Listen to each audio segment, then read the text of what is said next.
What's good, guys? Welcome back to the UCC channel, and this is week number 6, if I am not mistaken, of the UCC Weekly.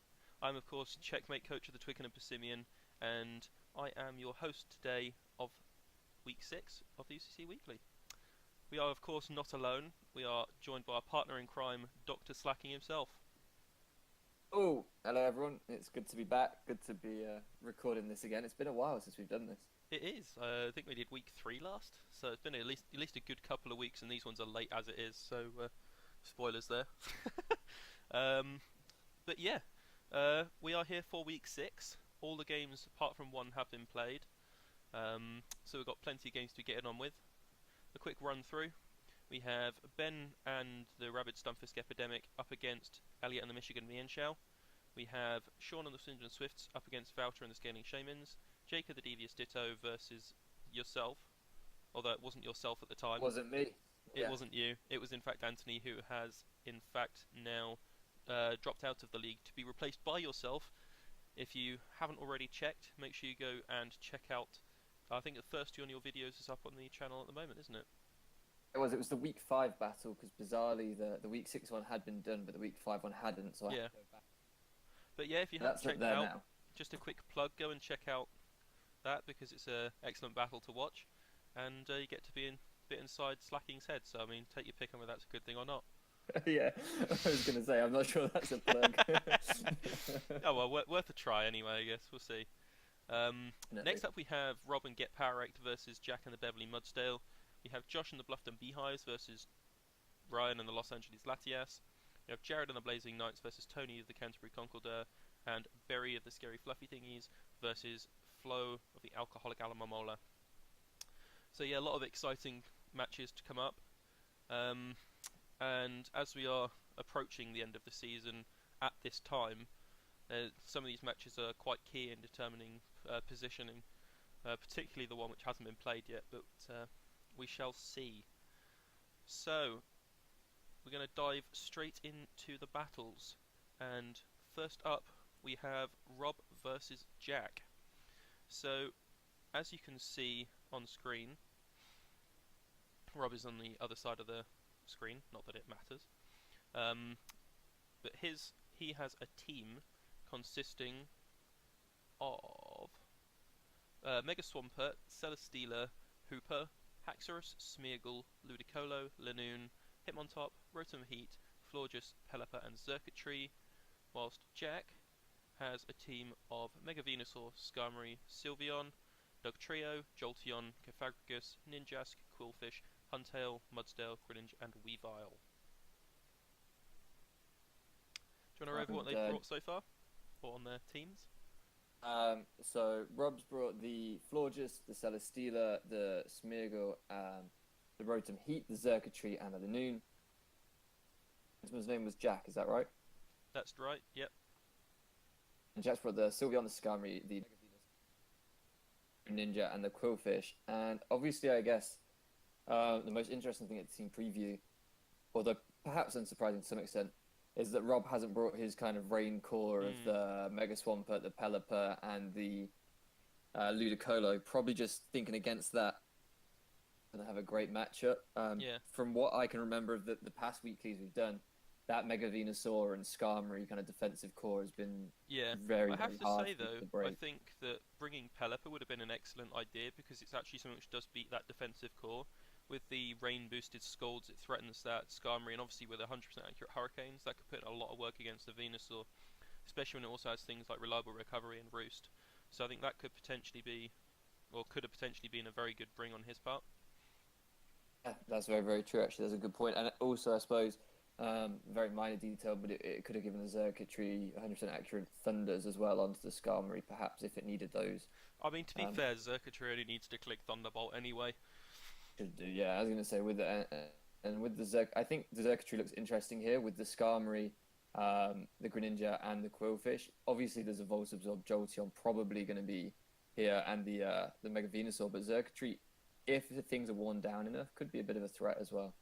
Oh, definitely. It's not typical you see Jolteon carrying a lot of coverage for things like Xurkitree. They don't really get anything to cover each other, do they? So And with Zerkatry's Sky High special attack, I'm expected to do a lot more damage to the Jolteon than the Jolteon to the Zerkatry as well. So Zerkatry Only going to potentially be a very big threat here. And of course, the can't both pass up electric that types Linoon actually either. look good here.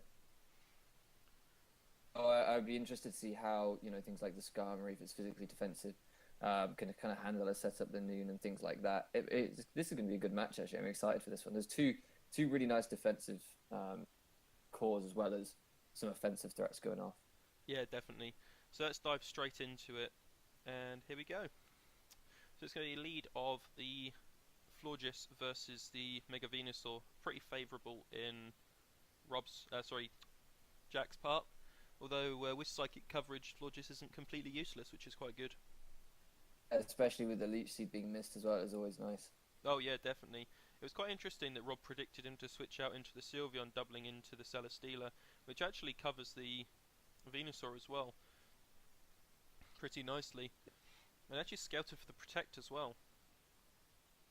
I have to admit, turn 6 Mega Venusaur is dead, which is pretty big, especially for things like Zerkatry, which he has limited switch-ins for anyway. Yes, exactly. That's huge. And considering how much difficulty everybody else has had playing around it this season, that feels important so early on. Yeah, definitely. But this Greninja is now in, and this Greninja is a problem for Rob's team. It can quite easily carry coverage for the whole thing, and as you can see, it's really putting in some pressure on things like the Celesteela and already knocked out the Florges. Really? But Jolteon comes in on the Celesteela, which does finally manage to knock out that Greninja. Just sacks off the Smeargle. I'm not sure what his plan was with the Smeargle. Would have been interesting to find out, I have to say. I think he just needed to get some initiative back there. Yeah, definitely. No, I wondered what his actual set was, on what his plan for the game was, rather than what his idea for that play was. Obviously, with Smeargle, you just never know what people are going to try and do with it. Interesting that the Rotom was not max speed as well. That could have been quite big. Did you say the Rotom wasn't max speed? No, because the Quillfish outsped it. Oh, I wonder if he was trying to get slow pivot into things and trying to get a slow volt switch into something, perhaps. Zerkatry setting up already. This is now quite scary. Obviously, the poison damage racking up, though. I think it was very risky setting on a Sylveon. Poison damage is just... I thought at the time the T-Spikes didn't seem so necessary, but they've obviously put in work there. Yeah.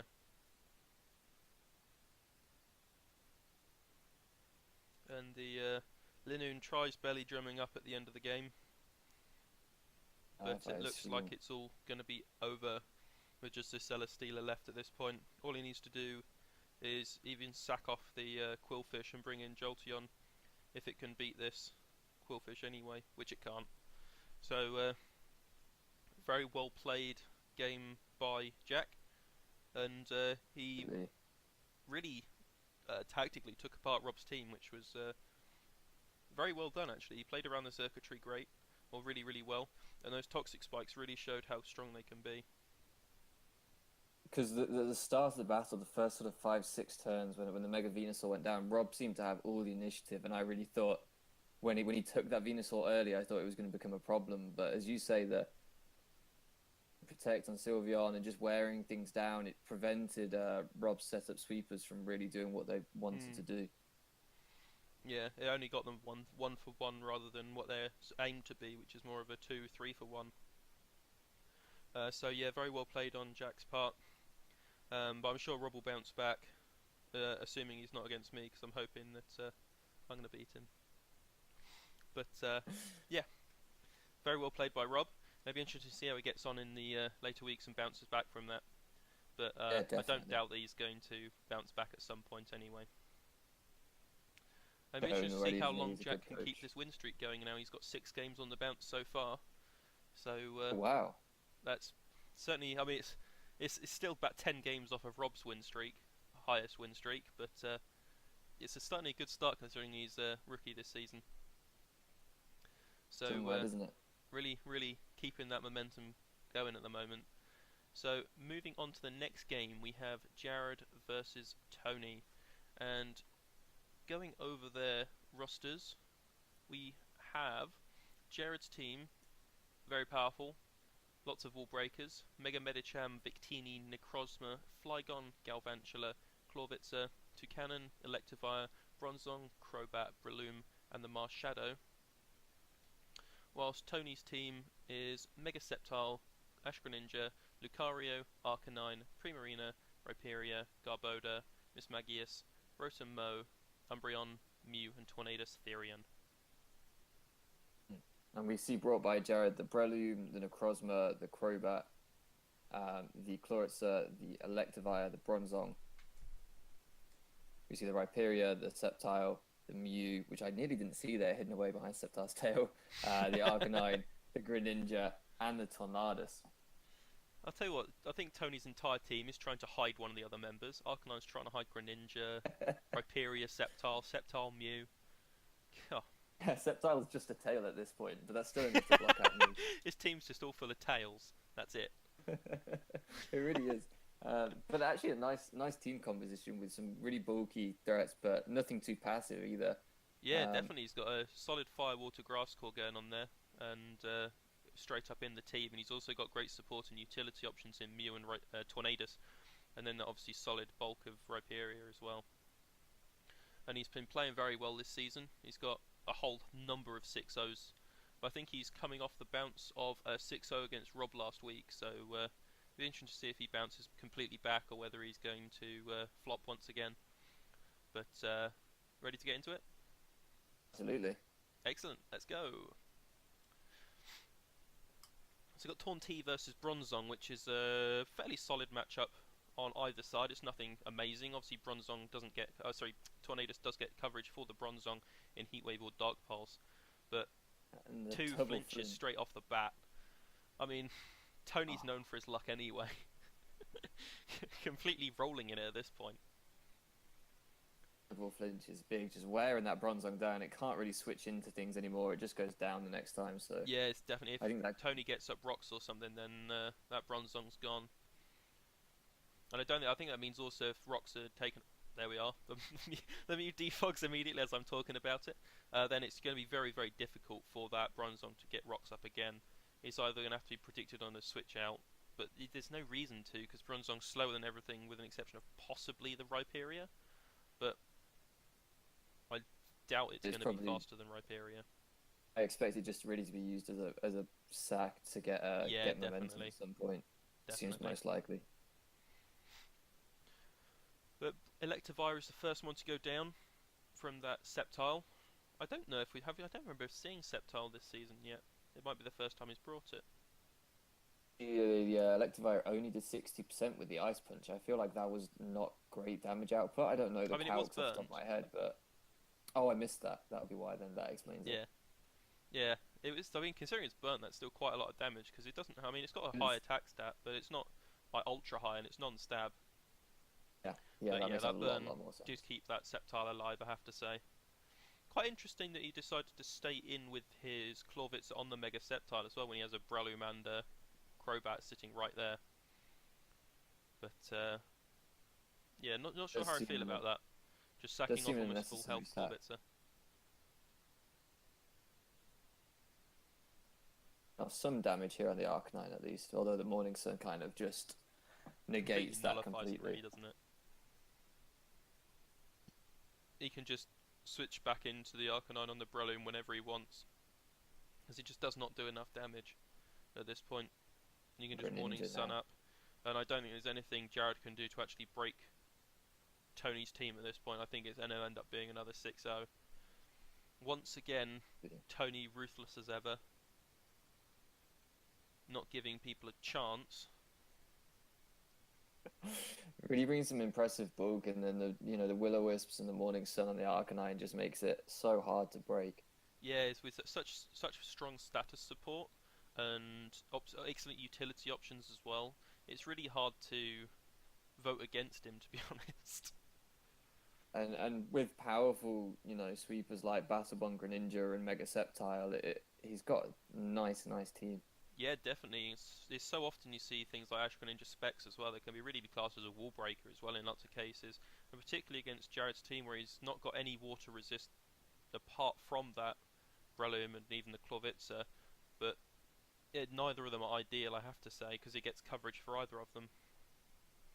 But a very solid performance once again from Tony, reviving himself from, I believe it was last week he was 6-0'd. I could be wrong. Don't flame me for it, I have to say. Let's have a... It was last week he was 6-0'd. Impressive performance though. Yeah, definitely.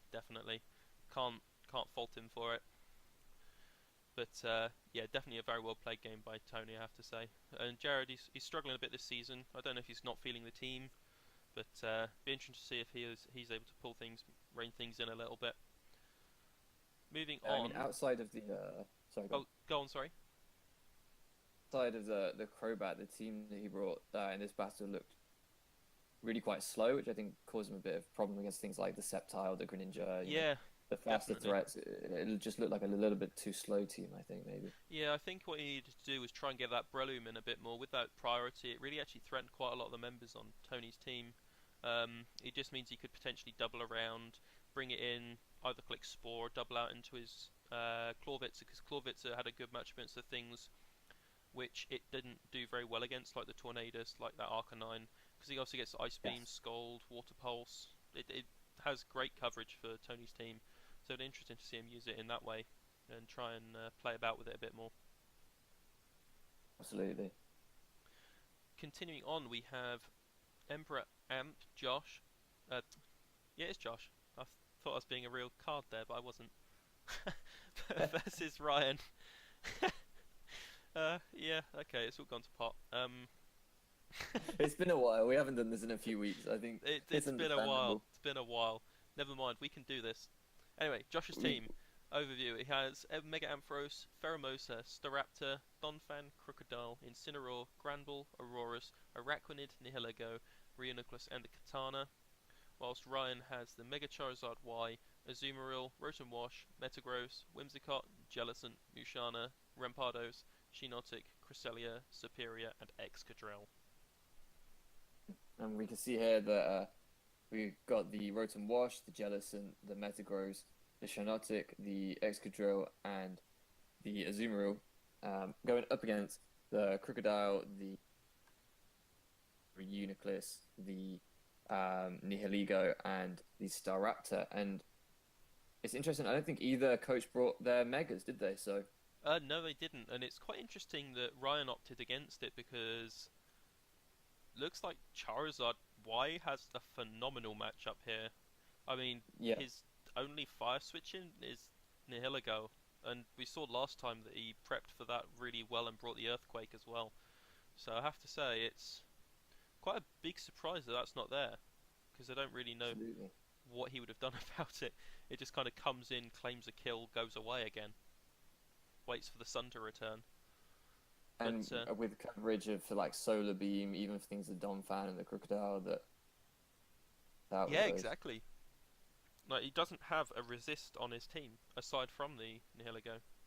I don't really think there's anything that Josh can do with this team in particular against that Charizard.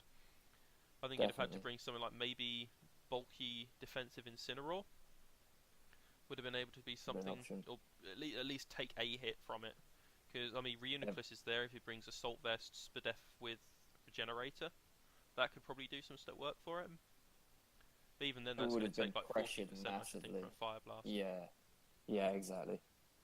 I don't know, I mean, fully Spadef Assault Vest, you get really bulky. Like, incredibly bulky. So, I mean, I wouldn't be surprised when he did like 35.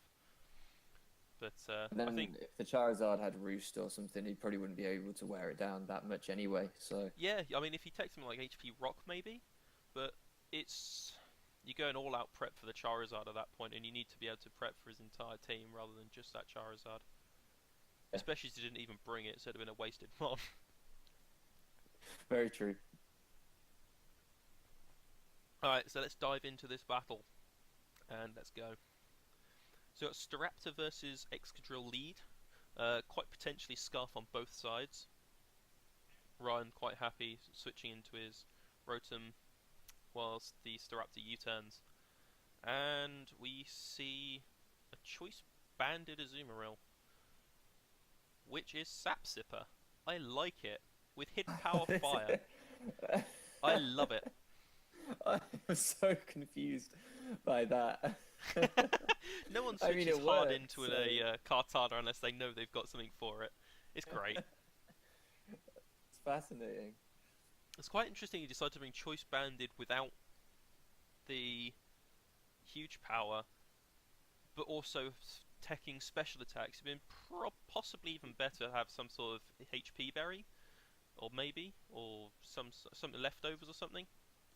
It seems like an interesting option. But I guess I can't knock it, but yeah, I'm blown away. That was such an can't knock it at all. Can't knock it at yeah. all. I think that it would have been. I guess if you have the choice band, you get a +1 from your Sap Sipper. You got a pretty high attack stat anyway, I guess. Well, reasonable anyway. hidden power, then it doesn't matter so much. But even look at that that liquidation really did nothing to Staraptor, considering it was a critical hit. Or you'd expect, but I don't know. It worked, so I'm not gonna knock it. Oh, exactly. I can't complain about it. It's also good to watch, isn't it? It's nice to see some really creative prep flowing, especially from one of the new coaches this season, who's also new to Draft League as well. So, anyway, see the. Oh my god, the Shiinotic actually picked up a kill.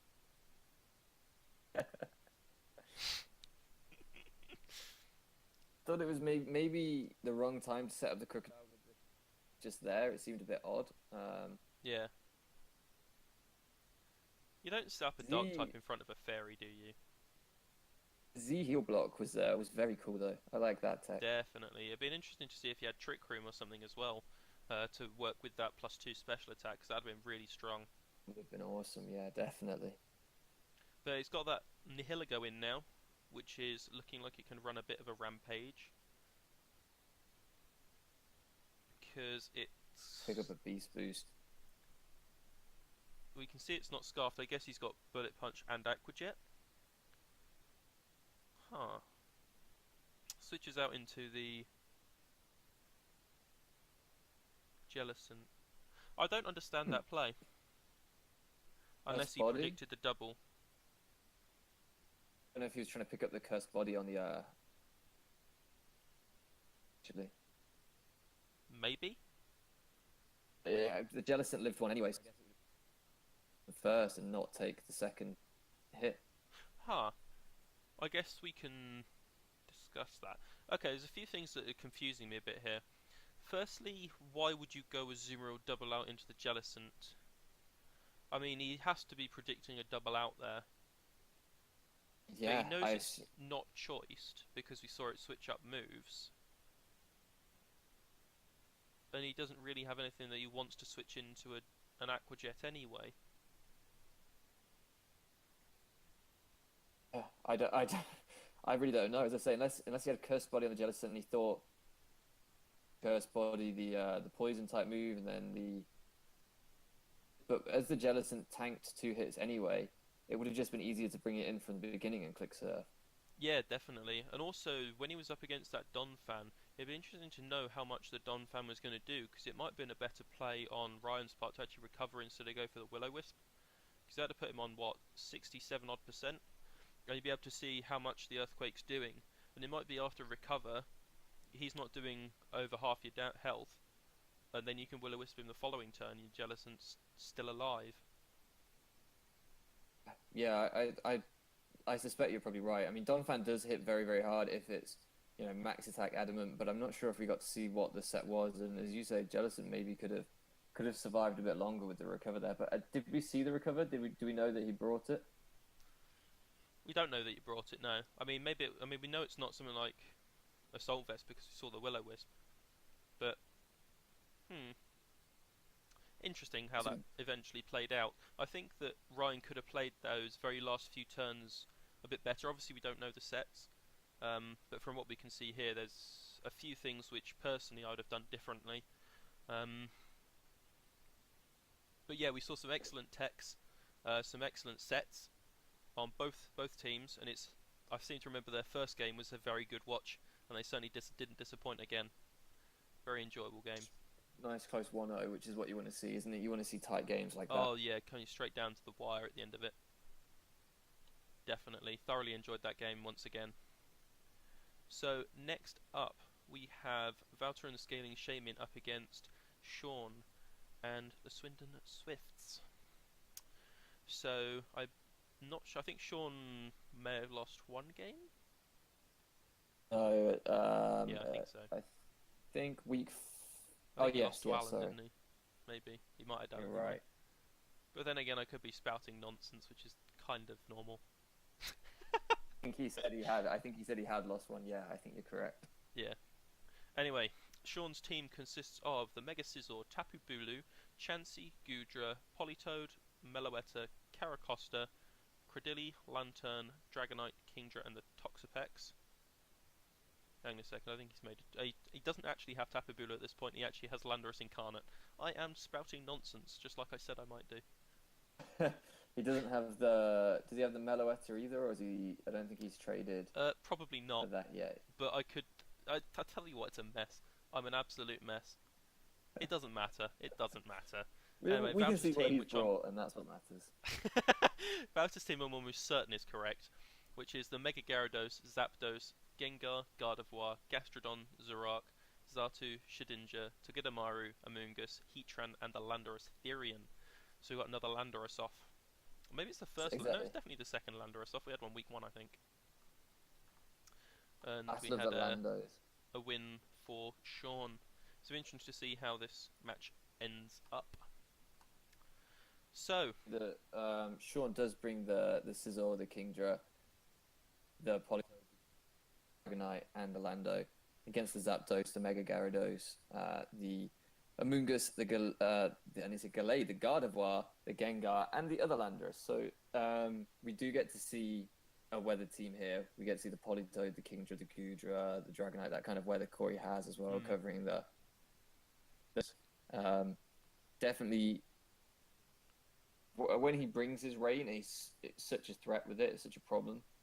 I have to admit, though, I think that Mega Gyarados in rain, ooh, that looks pretty damn scary. If that thing's taking the Ice Fang, Waterfall, and Crunch or something, that thing's going to do some damage in rain. And Dragon Dance? I'm guessing the Mega Scizor is going to be his main kind of wall to that. Yeah, but imagine a rain-boosted Waterfall from Mega Gyarados. That's going to hurt. Interesting to see how Wouter uses it and plays around this. Yeah, definitely. I mean, also, he doesn't have to worry about things like Multiscale on the Dragonite. He can freely Ice Fang. There's Mold Breaker, of course. I didn't even think of that. He's got a few different options. Obviously, the Kingdra at +2 from the Swifts will outspeed it.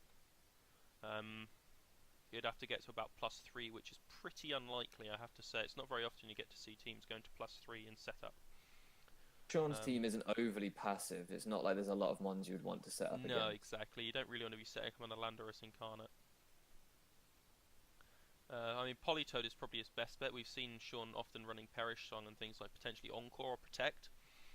So we have to play around that as well. But yeah, I think Mega Gyarados is one to watch in this. Potentially the Dragonite on the other side as well. If he weakens the Zapdos, there's not a lot really that can be done. And even that Kingdra, if he's not Spadef on the Amoonguss, could be a threat as well.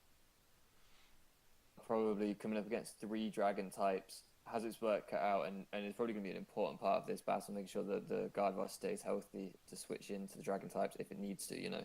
It needs to block Outrages, Draco, Meteors, you know, that kind of thing. Definitely. I mean, it's not a sort of team you're going to spam dragon moves with, but it's the sort of thing you want to be able to do should you need to, really. Exactly. Particularly on the Gyarados Kingdra matchup, because it's unlikely he's going to want to click a water move when he can click Draco or something. Absolutely. Especially if it's choiced. Anyway, let's dig in and check it out. So we've got Zapdos versus Lando. It's a pretty good matchup with Wouter turn 1. You get to see it's a Life Orb Lando, no surprises there. But we do see a surprise on Vouter's side being a substitute Thunder That Zapdos. I like it. obviously just have that range opponent just to spam Thunder here. That is no damage Eats at it. all. I mean, that doesn't surprise me. But The Gudra has Thunder too, showing that they both got it. yeah, they're both teching the rain support, which is quite smart. That Moonblast did a ton. But I don't know if that's fully offensive. That's looks like Specs damage. Gyarados going for the Dragon Dance as you kind of suggested, but having to switch out immediately. Yeah, that Moonblast did so much damage. Well, actually did a decent amount through an Intimidate as well from the Dragonite. It really did. That did over half. I wonder if that's banded Dragonite. So we've Probably. seen him run banded Dragonite before, so I wouldn't be surprised. Yeah, definitely. But he does manage to get rid of the rain, which is interesting, because that's going to lose the support from Gyarados, I guess. But he also does have... we're talking about the Scizor earlier and how it being a threat, but Zapdos is probably the best switch-in there is to Scizor, but it's just died, so...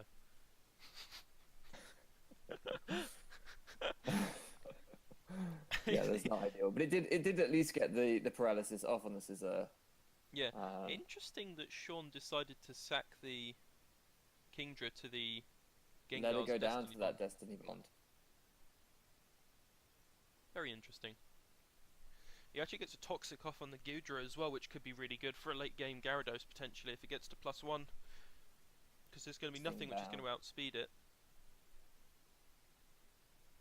Munga's just eating that Thunder.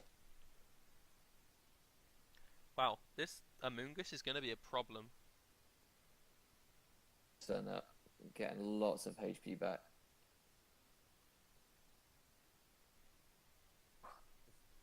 That Earthquake did a lot from Dragonite though. Do we think it is banded? Is that our verdict? I reckon that is banded, yeah.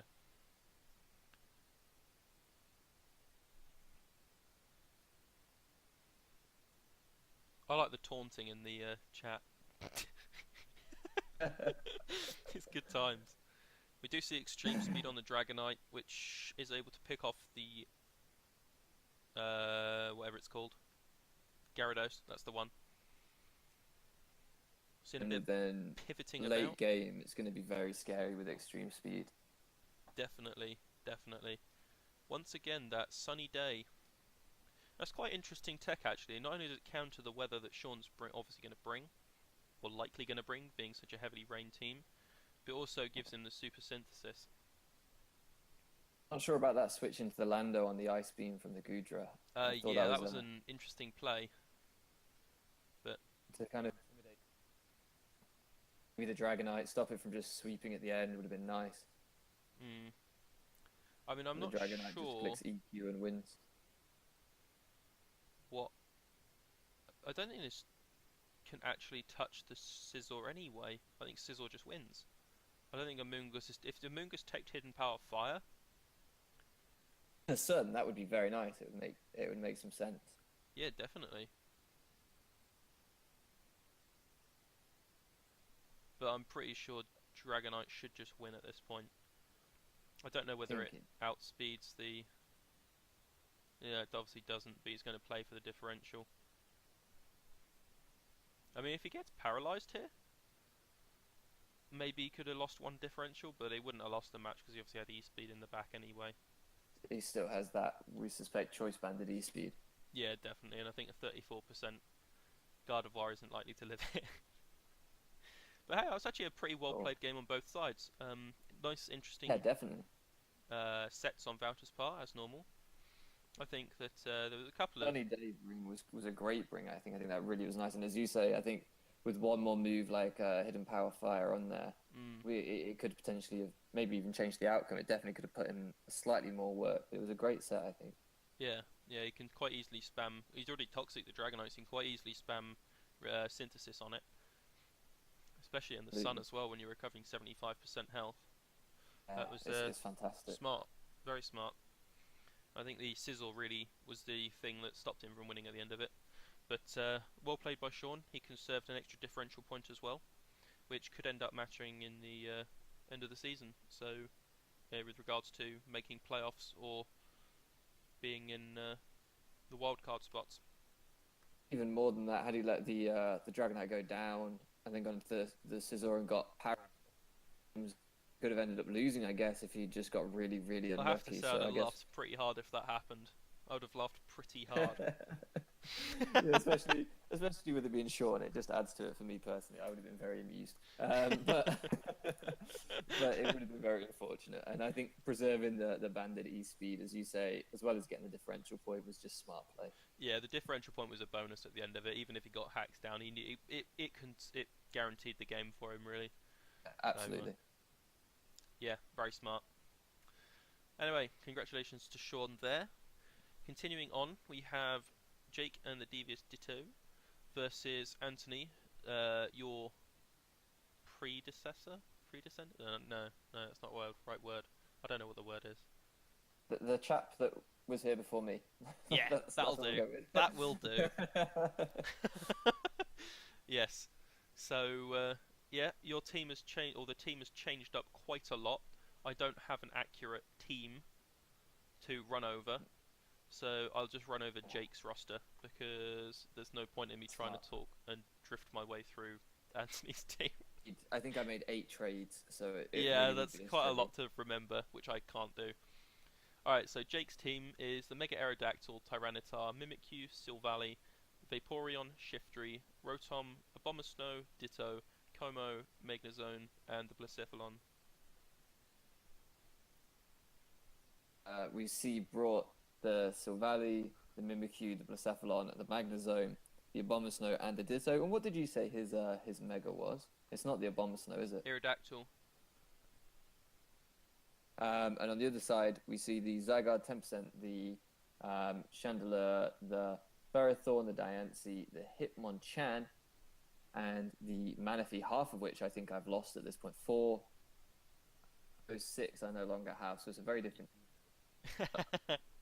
Yeah, I probably ought to say, if you would like to see this battle in detail from Jake's perspective, go and head over to the Devious Ditto's channel, and you can watch that. It's not going to be as good as this one, obviously, but you can do if you want to see it in detail. You can't have it all, can you? No, you either have a bit more detail or the better one. I'm interested to see its team matchup. What the Silvally typing is.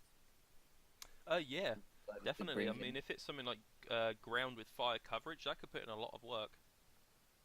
Thinking the original draft that I took over did have a bit of a ground weakness. Obviously, there isn't a single resist field, so being able to spam something like, multi-hit ground type or whatever it's called would be nice. Yeah, multi-attack, that's the one. Multi-hit just hits 20 times and see what happens. I don't know. I haven't used Silvally that much, so I'm a little bit unfamiliar. But I do know it gets defog now, because that was a big deal.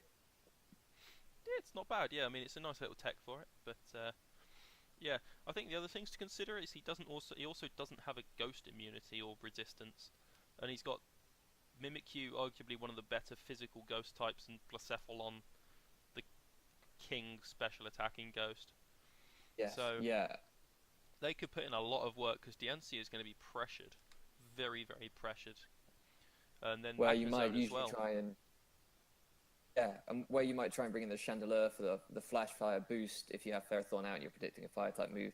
If you bring Chandelure out on Blacephalon and he kicks a ghost type move, then you're pretty much dead. So yeah, you're not really going to live that unless you got the Focus Sash, or I don't know, maybe the Seed Berry would save you. Maybe. But I think the Manaphy becomes the main kind of Blacephalon switch in here. So I think Manaphy's going to be interesting in this matchup and probably very important. I agree. I mean, Hitmonchan rather has also got a reasonable special defense. If he's Assault Vest, he can probably take one hit. But it doesn't really get an awful lot against it. It can do Rock Tomb. It could probably get knock off. With no recovery and no kind of wish support or anything, it's just going to get worn down very, very quickly. Yeah, I definitely think at team matchup, I think Jake's definitely got an advantage. especially if it's going to be something like a Dragon Dance Zygarde, and then he's got a potential Ditto with a Scarf Zygarde, whatever plus stats it's got. That So ground typing, if you can just spam 1,000 arrows for a few turns, yeah, could I mean, sweep the whole if it had team there. Earthquake, it could even be even better, wouldn't it? Being a You're little very bit more right. That's powerful. scary. But yeah, I definitely think Jake's got it on matchup anyway. So Yeah, let's absolutely. dive into it. Ready and go. Typical Jake lead. Nice Ferrothorn on both sides of the field. So obviously Anthony and Jake now know what each of them have, and neither one knows about the other one's switch-ins. They obviously know the move sets and stuff, but we do see it's a Silvally ground, and that Which makes so multi-attack did much a lot sense. of damage. Wearing down that Hitmonchan and the Manaphy as well. Actually being able to do half the damage health on Manaphy is pretty big, especially when there's a safe switch-in being the Manaphy being the Manaphy itself. It's a nice burn as well. I'm quite interested to see that that Anthony didn't switch out on the Manaphy knowing he had Energy Ball. That was quite a brave play, I Brave have play, to say. yeah, absolutely. But it But it worked out worked for out. him. I mean, he got the damage on the Ditto, which is nice. Yeah, but I mean, Jake was a safe player, covered the switch out, and it also put him in range of another Scald anyway, especially after the burn damage. But And the rocks as well, the rocks and the burn and everything just. yeah, definitely, and it's also the Magnezone able to trap that Ferrothorn and get rid of that thing, which is one of the few things which can switch into the ground type attacks potentially. Yeah. So Yeah, and bringing that HP fire was smart with the magnet pull. It was a good way to kind of beat the Ferrothorn. oh, definitely, definitely. And he's really putting some pressure onto because he doesn't have a lot of bulk on his team, Anthony. So he's got, and that Magnezone destroyed their +1 Diancie. Blown That's away. what a 4 times weakness does for you, I guess. Yeah, yeah. I mean, it does have a lot of spin def, and it is a Dragon Dance Zygarde with 1,000 waves. Interesting. But it Don't gets see blown that away often. by a well-played Mimikyu. The disguise there just coming in clutch, of course. Yeah. Interesting, he opted to go straight for the Shadow Sneak rather than trying to switch something else in. But it worked out, he got half the health off. And it means that Blacephalon just comes in now because he doesn't have a switch in. His whole team's weakened, and it's going to be 3 free kills for Blacephalon at the end of the game. This thing just gets to claim a load of Beast Boost and just run through. Yeah. I mean, Anthony could have been funny and denied Blacephalon one of the kills by going Manaphy switching hard into Hitmonchan and going back into Manaphy, which died to rocks. But just to rob it of those stats at the end of the season. just rob it of a kill. But it does forfeit on turn 18, so the remaining kill does go to Blacephalon, which would have easily claimed the last kill anyway. It wouldn't have died to a bullet punch at that range. If he even had it. Thing there was as we kind of identified it, the pre-game screen. The Manaphy just got worn down very quickly with the rocks and the burn, staying in on the Scald and everything else, and then that Blacephalon could just sweep as we expected. I mean, that Silvally did a lot of damage with that multi-attack as well. I mean, that was obviously a very About offensive-based 50%, Manaphy. From 45%, I mean, it's a base 100 stat mon, so I mean, it's got quite a lot of bulk behind it. So it's quite interesting the fact that it did die so quickly. Yeah, But, absolutely. Yeah, I think it was smart of him not to go for Tail Glow though, because if he went for Tail Glow and he brought in the Ditto, it'd have been a bit of a pickle. Although Ferrothorn Bulky is right there. defensive Manaphy might have been better here. You know, something maybe a Rain Dance rest set or something, just to eat up hits and keep coming in and be a bit more of a wall might have been more useful. But I think Jake played very well. You know, can't really take anything away from him. I mean, I think if it had been something like a Rain Dance rest set, that would have been that the Abomasnow is just a free switch in. Because as soon as he goes for the Rain Dance, he switches in the Abomasnow on the rest, and it's lost the hydration and it can't wake up. So he's got to be asleep for the next 2 turns. He's got the type disadvantage, and he can quite easily double out into the Magnezone, which covers the Ferrothorn switch in. So it'd have actually, I think, worked against him. Depending on how Even think about Jake played, of the course. weather on Abomasnow, but that's a very good point. But yeah, it definitely would have been an interesting way to see how it went anyway. But well played to Jake. He played the game very, very well, and it's a very solid 5-0 win for him, which is really going to help him in the playoff contention, which is running pretty hairily at the moment between myself, Alan, and Jake. So I've been really impressed with Jake this season. Obviously, I've known him for a little while now, and I think he's playing really, really well this season.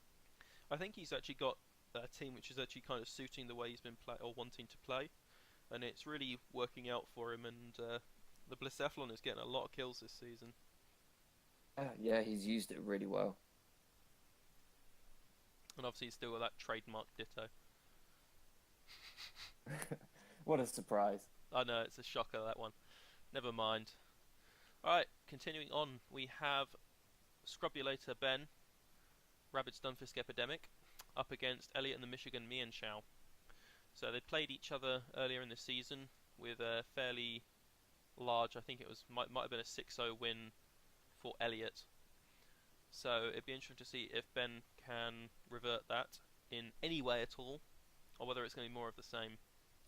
So running over their teams really briefly, Ben has a roster of the Mega Absol, Terrakion, Milotic, Uxie, Shaman, Komala, Charizard, Clefable, Nuganadel, Electros, Probopass and Lurantis, whilst Elliot has a team of the Mega Lopunny, Thunderous Therian, Suicune, Marowak, Alolan form, Nidoking, Escavalier, Cryogonal, Lycanroc Knight, Tangela, Gligar, Kyurem Black, and the Tapu Lele.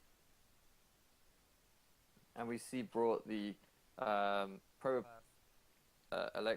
the Terrakion, the Lurantis, the Mega Absol, the Milotic, the Thunderous, the Suicune, the Kyurem, the Nidoking, which is also hiding behind the Escavalier, and the Tapu Lele. It's kind of being meshed in with the Kyurem Black, isn't it, and hidden by the Escavalier. Very well disguised there. And it's really interesting because Suicune has a really long, spiky tail. Yeah, it does. That looks bizarre, actually. You're not wrong.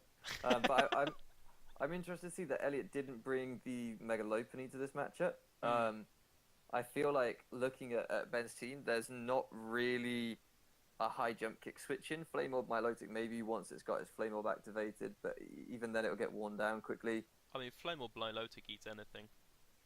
That's very true, but I feel like the Lopunny here has a... It does have a solid matchup. I feel like it has a decent matchup. Yeah.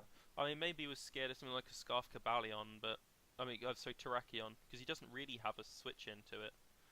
I mean, if he goes for the right move on the switch in, like a Stone Edge on the Thunderous or Kyurem maybe, or even close combat on the Kyurem, it doesn't matter.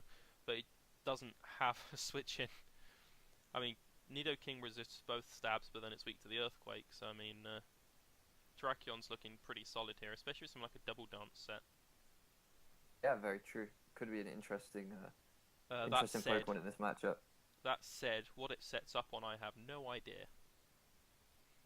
Yeah, Elliot's team is not passive, is it? It's There's scary. nothing passive about Thunderous, Kyurem Black, and Tapu Lele, or Nidoking.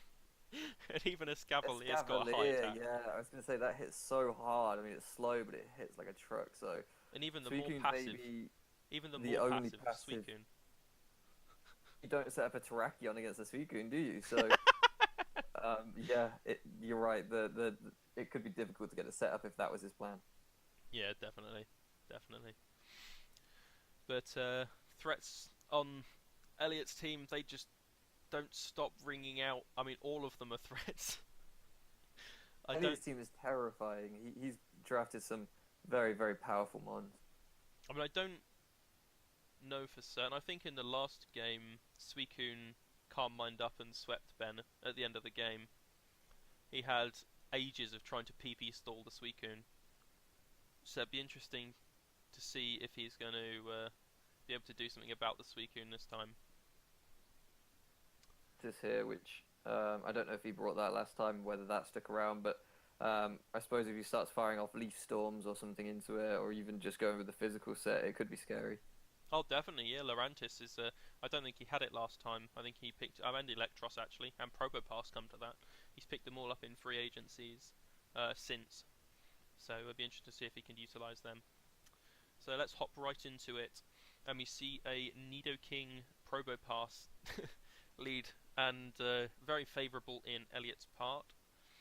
And he's going to trade his Probopass for Stealth Rocks.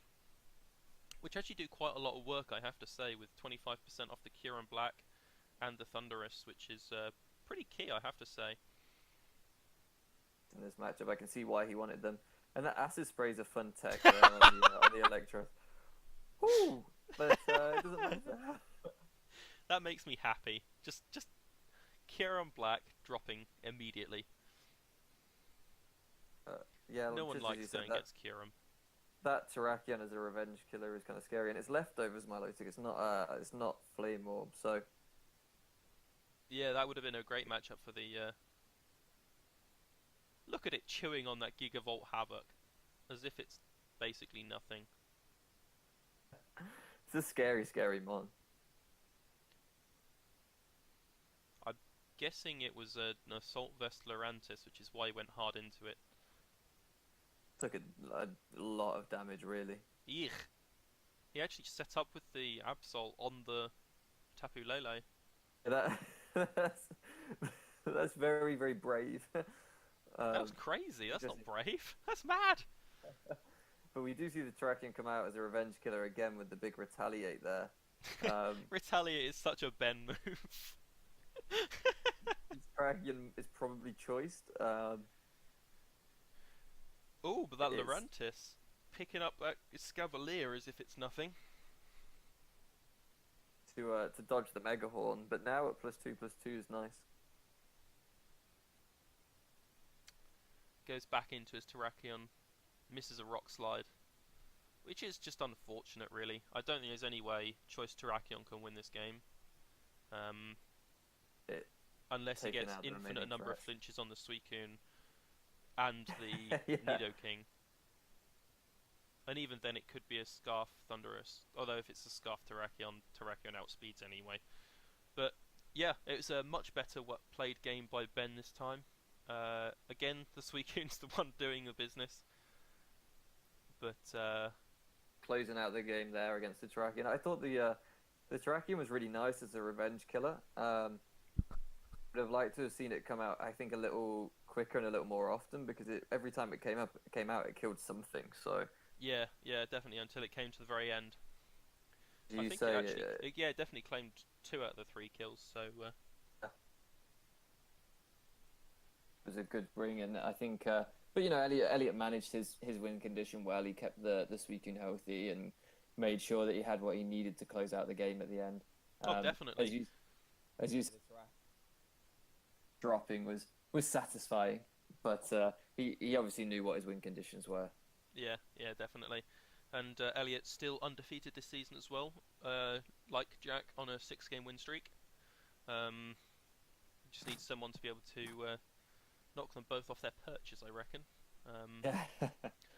I'm hoping it's going to be me, seeing as I play Elliot again in 2 weeks' time. But I have no idea if I play Elliot, but our record is pretty close against each other in other leagues, so it'll be fun if I do get to play him. You don't play Elliot, no? Ah, that's a shame. Yeah. Never mind. But, yeah, very well played game by Elliot, and he's got himself a lot of differential at this point. He's really looking solid for the playoffs. And although our group is incredibly close, it's going to be interesting to see how it all unfolds towards the last couple of weeks of the season, because he's going to have some. He's got a lot of difficult opponents at the end of this season. He's got to play in the last 4 weeks. He has to play 2 champions and Tony, who's on a number of 6-0s already. So, yeah. He's got interesting end. He's got his work cut out to get there, but at the minute you can't bet against him, really. No, you certainly can't. At the moment, he's putting in a hell of a performance, and with the team that he's got, it's incredibly difficult to vote against him. So threats on threats, isn't it? Unless he plays as Terrakion, of course, in which case you can definitely vote against him. You might have to see if you can trade with the other Ben, see if you can get that Terrakion off him for your matchup. Oh yeah, I've already got Virizion and Cobalion. I'll have the 3. Why not?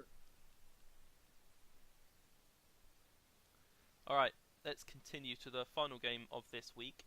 We have Flo and the Alcoholic Alamamola versus Berry and the Scary Fluffy Thingies. So, running over a quick team breakdown, we have Berry's team with the Mega Banette, the Thunderous Incarnate, Volcarona, Espeon, Alola Muck, Regirock, Jumpluff, Reg Ice, Beware, Klefki, Garchomp, and the Tapu Fini.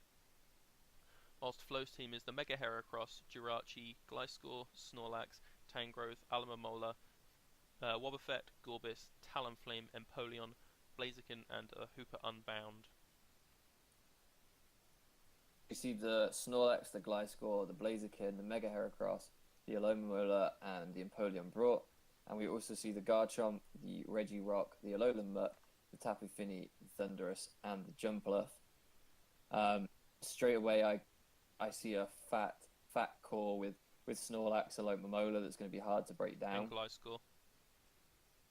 I mean, easily fat, and Mega Heracross has got some bulk, I guess, although obviously it has that 4 times weakness. But I don't great breakers on Berry's side for the Snorlax, Alomomola. But it'll be interesting. I'm interested in Jumpluff here. Obviously, being able to hit a couple of the things on the opposition side pretty hard. But Jumpluff not being a mon I see used that often. I'm curious to see what it actually does. Jumpluff can't hit anything hard. It's got like paper attack. It has the type matchup, doesn't it? It has the type matchup to hit Heracross, to hit Alomomola, to hit Empoleon. You know. I mean, it kind of doesn't hit Empoleon. I mean, Empoleon gets flying coverage. It gets ice coverage.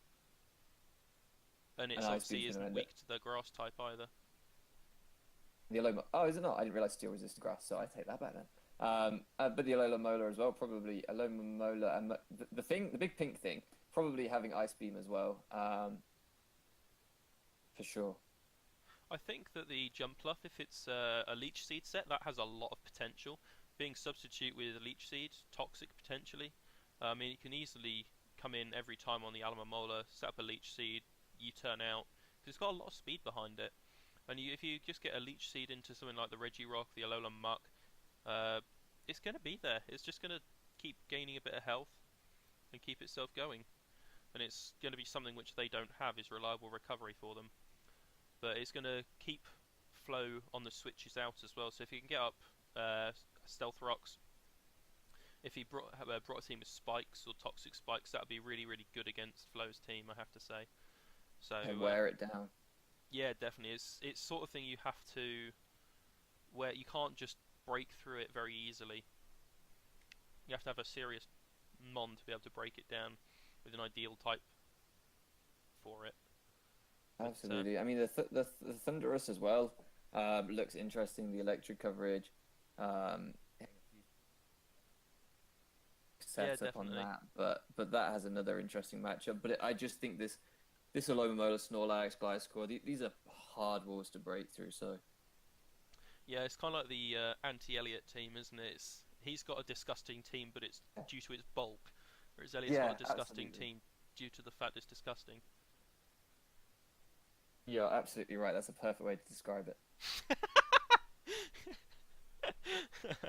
Also, just because Elliot's disgusting, but that is... I was waiting for it. I was waiting for it. That's something separate. He knows I love him, really. Probably. Well, does he, though?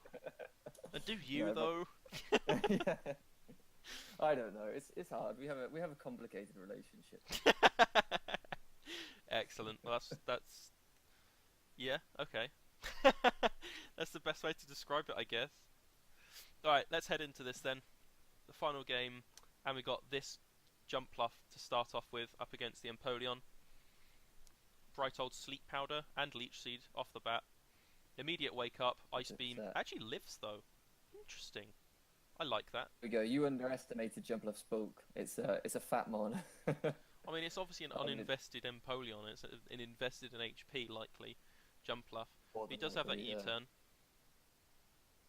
Free off the Leech Seed there as well, probably as you said, because the Empoleon has a lot of HP. Did you know that Jumpluff is one of the few flying types without defog?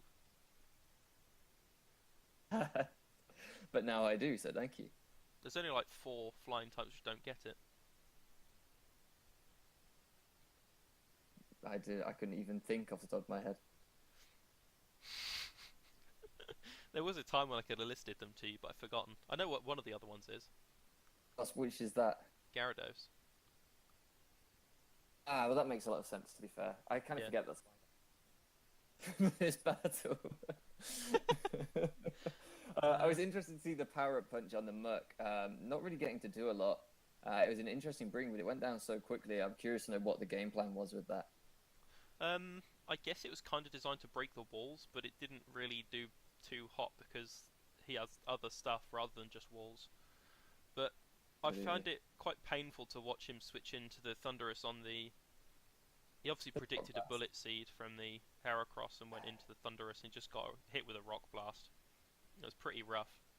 Hard to watch. On the upside, the jump fluff is getting back up to full. Most important thing. And it's about to reveal sword stance, acrobatics, and sweep. Hasn't he got The fact that we've seen, leftovers?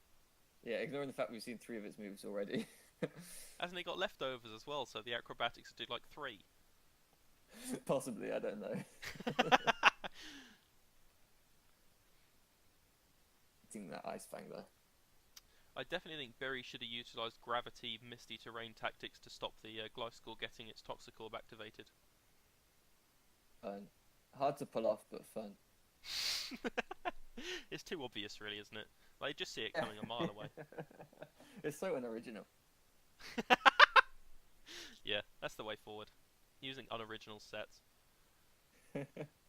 Gliscor just tanking that Garchomp's hit like no problem at all. And he's finally getting up his late game rocks, but at this point I think it's too little too late. Missing a Toxic is really kind of wrapping up this game for him. Oh, double Toxic miss.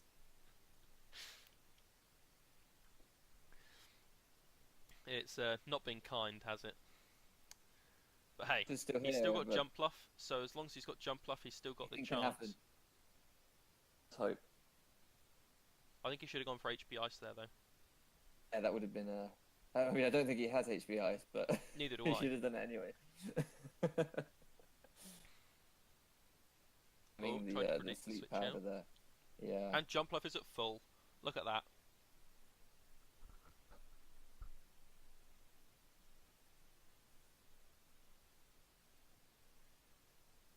Goes back into the Feeny. Feeny gains a little bit of HP. Fine. Are we going to see a comeback? It would be awesome. That'd be quite It would be incredible. awesome. Don't see this team being able to break through the Loma Molar, unfortunately. I don't think it will either. Look at this Jump Bluff tanking a gunk shot from a Snorlax and gaining like 12, 15, 20% with Leech Seed.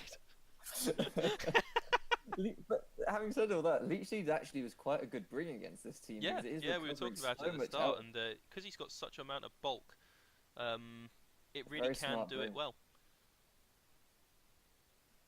The Finny If the just came back Gliscor into didn't the have ice fang super every effective time. coverage for it, and the Snorlax didn't have super effective coverage for it, it'd be great. Didn't have super effective coverage for it. If everything didn't, then it would be ideal. Well, yeah, but it's a grass type, so I'd be amazed if something else didn't. Do you reckon that the Jump Fluff will be able to take on Mega Heracross? No, because he's just going to go hard into Gliscor. Ah, what a spoil sport. Who wanted to see Flyinium Jump Fluff? Absolutely. Mate, that'd have been That the would've best been- way to win. Excellent. Well, that was a very well played game by Flo. He really didn't give Barry much of a chance. He kept his bulk healthy, and he kept his Heracross killing stuff. In I the think back, I don't really know what else there there is to say about it, to be honest. I think the problem was the jump left didn't have enough setup. I think that was the issue here. I think that If he we brought needed 6 to jump see buffs, he could have won. sword stand jump lefts, it would have been game over. But you know, you can't have it all, I guess. That's life. I mean, he does have a Blaziken right there. To a +6 acrobatics, so Yeah, but it's going to be outsped. because jump left secretly gets speed boost, you're just unaware of it. It's new. Well, I don't know why you Ultrasun didn't say it at a Ultra Green focus sash, to be honest. tech. Yeah, that doesn't make more sense. Or an Ockerberry. because it probably still would have died. Nah, Actually, to be fair, you're it took a underestimating the few hits. power. The bulk.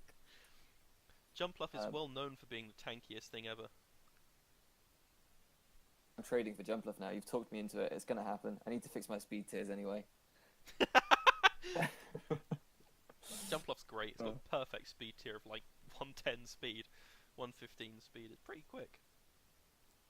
That's what happens when it's windy, I guess. Well, I think that Flo did what he does, and just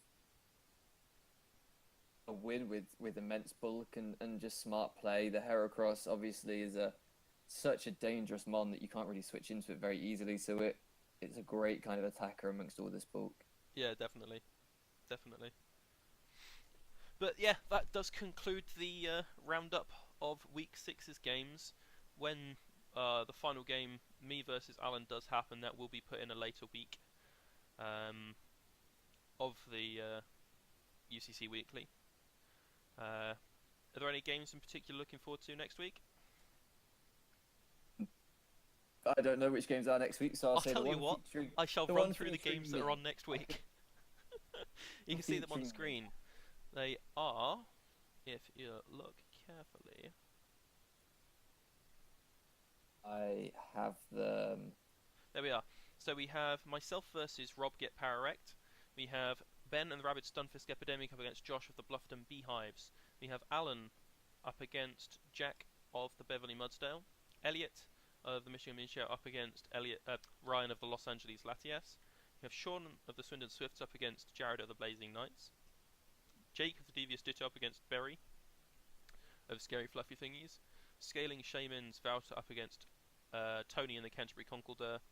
And you are against Flo, although I think this game has already been played? No. It has not at this point. This is a game you're playing though, isn't it?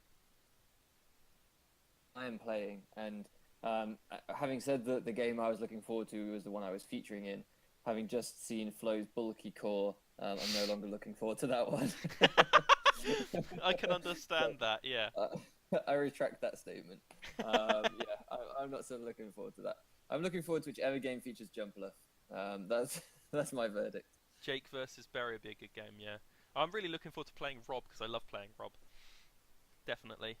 Yeah, Definitely good match. looking forward to that. Rob losing this week, as we've seen. It'd be interesting to see if he can bounce back against you.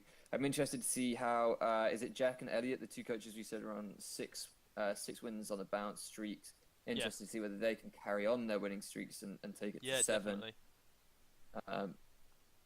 Those two games in particular, to see how those two coaches do, how long they can continue winning.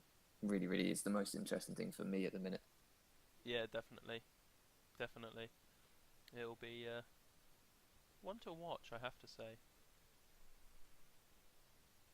Excellent. Well, thank you for coming and hosting this with me, Slaking. I hope you've had fun reliving these games. Absolutely, it's always a pleasure. Excellent. Well, it's a pleasure for me as well. You'll be pleased to know. Good. Oh, we're being nice to each other today. This is odd. Yeah, it's terrible. I mean, we'll have to change it for next time, but yeah. we'll see. We'll see. If maybe you'll get lucky and it'll be all right again. But thank you guys very much. Sorry? But I can only hope.